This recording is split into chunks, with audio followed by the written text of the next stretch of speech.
آپ کا بدلہ لیا مختار صفی نے.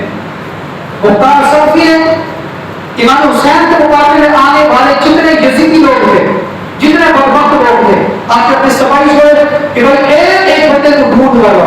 وہ پوری جہاں جہاں تک لوگ رہتے تھے وہ دن رات چھاپے مارتے ایک ایک بندے کو پکڑ کر لاتے, اس کا سر اپنے ہاتھوں سے جمع کر دیتا تھا, ایک ایک بندے کو قتل کرتا. لیکن اس کی بدبختی کیا ہوئی, جب اس نے تمام لوگوں کو قتل کر دیا تو امام حسین کے مقابلے میں آئے, آپ نے اس نے نبوت کا دعویٰ کر دیا. وہ کافر ہو گیا. یاد رکھے گا اہل بیت کے ساتھ محبت کرنے والا بتا کافر ہو, اس کو بھی دنیا میں اور آخرت میں کوئی صلہ ملنے والا نہیں ہے.